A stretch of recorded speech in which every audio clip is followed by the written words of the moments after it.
Smarty Pants, listen. There's nothing I like doing more than hiking through the woods with my friends on a beautiful sunny day like today. There's the sweet smells of the forest, the sounds of birds in the air, the sights of squirrels in the trees, and of course, bears. Ah! Yep, there's one over there, and another one over there, Ah! and a third one over there. Bears, bears, bears, oh my. Quick, what do we do? Check their survival guide. Quick! I have it right here. It says, if you encounter a bear, you should A, run, B, stand your ground, or C, put on a wizard's hat and cast a spell to bring on winter.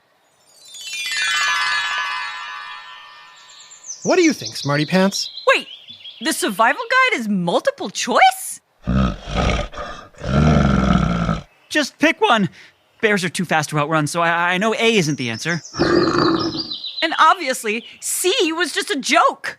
There's no such thing as Wait, what are you wearing? My wizard's hat. I always bring it hiking. That and plenty of water. Now, what's that spell to bring on winter? Oh yeah, Etle, ite, osne. Etle, ite, osne.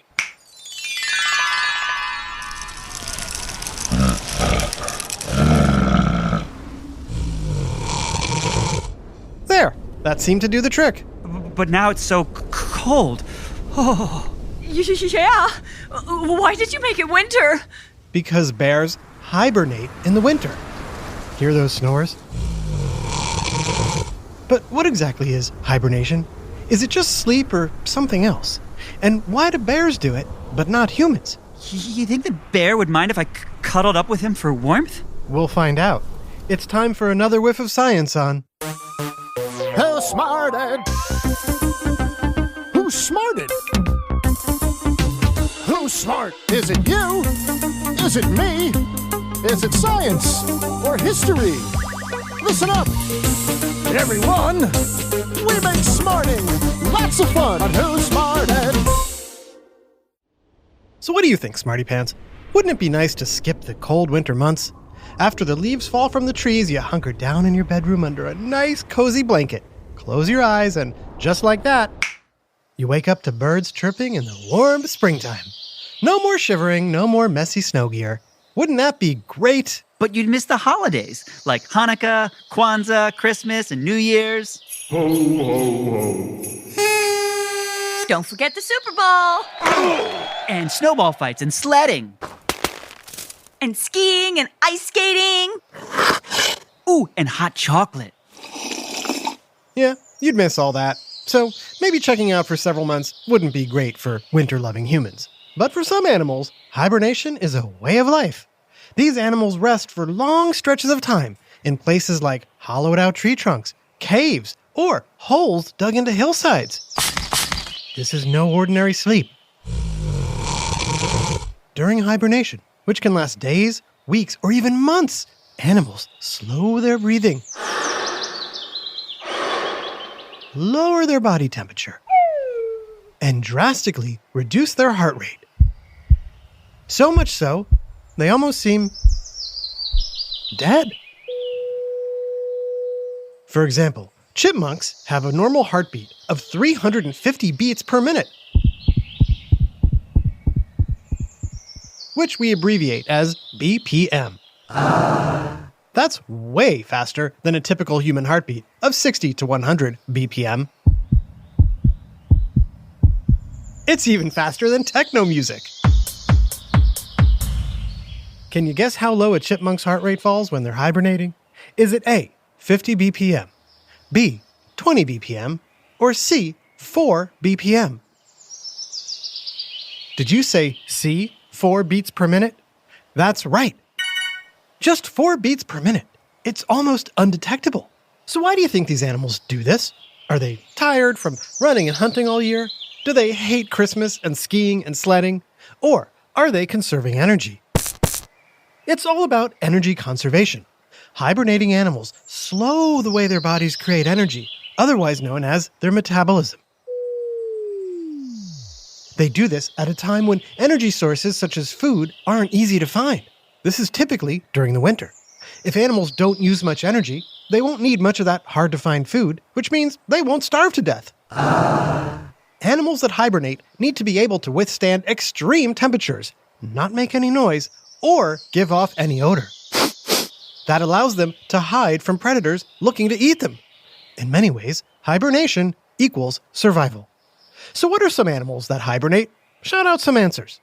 Not bad, though I am hearing one particular animal mentioned a lot. The fact is, many types of amphibians, reptiles, and insects go through some form of hibernation.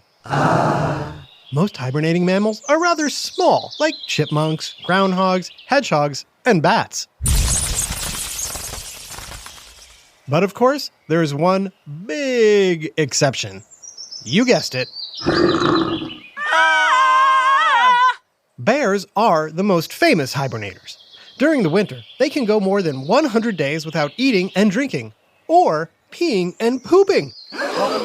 Bears have the ability to break down and recycle their waste during hibernation, using it to build muscle mass and organ tissues. So, unlike other hibernating creatures who still get up every now and then, once bears go down, they stay down for months. So I can cuddle with him. Yep, he's out. Of course, before bears can hibernate, they have to prepare. Really? They have to prepare not to do anything? That's right.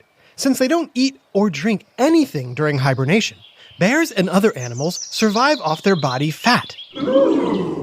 Because of this, bears may lose up to 30% of their body weight during hibernation.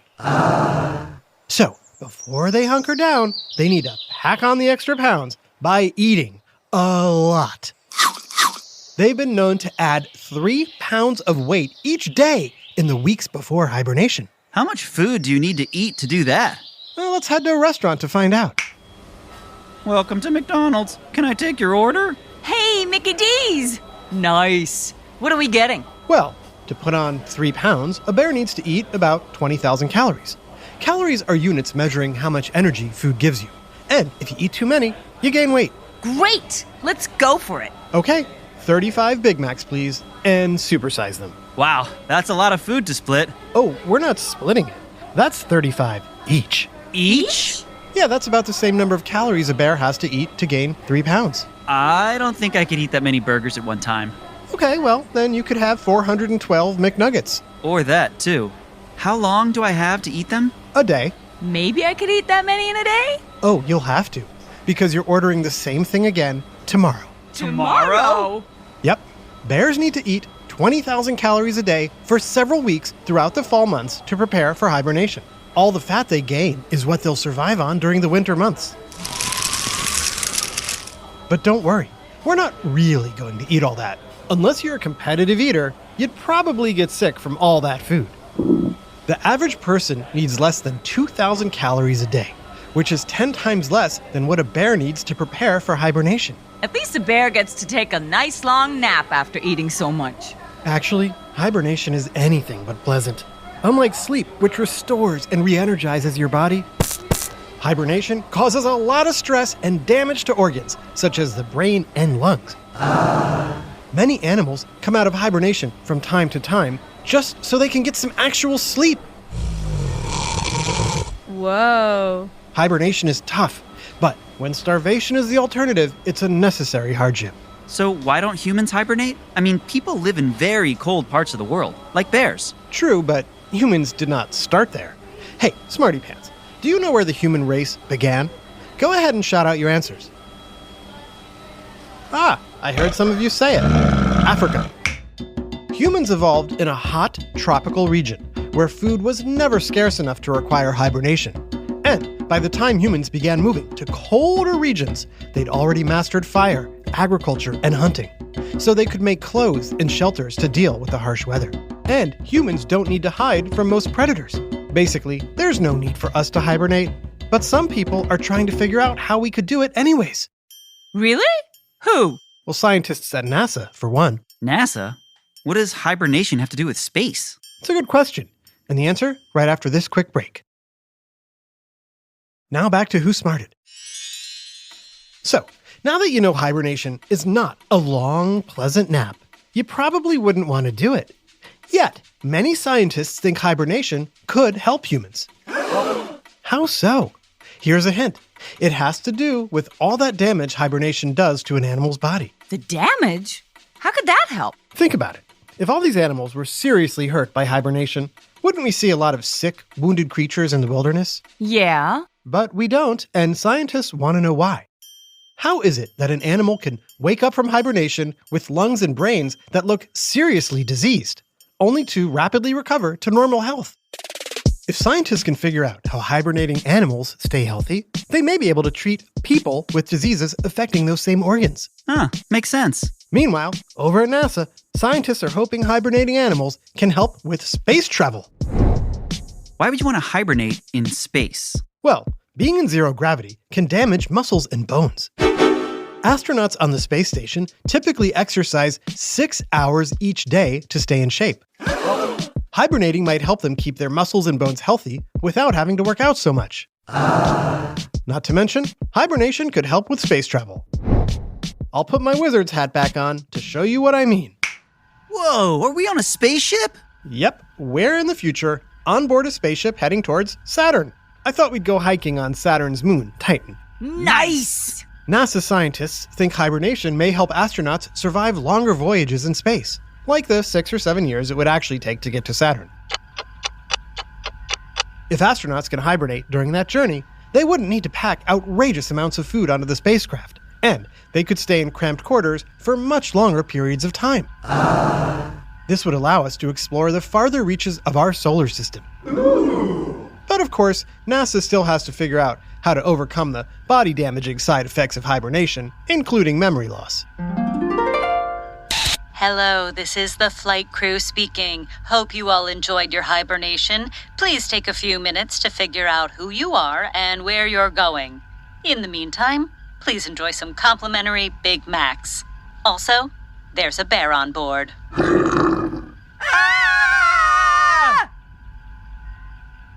A big shout out to Austin and Charlie in Elizabeth, Colorado. We're so glad you love listening to Who Smarted. This episode, Hibernation, was written by Dave Beaudry and voiced by Jason Williams, Charlotte Cohn, Jenna Hoban, and Jerry Colbert. Technical direction and sound design by Josh Hahn. Who Smarted is recorded and mixed at the Relic Room Studios. Our associate producer is Max Teddy Bear Kamaski. The theme song is by Brian Suarez, with lyrics written and produced by Adam Tex Davis. Who Smarted was created and produced by Adam Tex Davis and Jerry Colbert. This is an Atomic Entertainment production.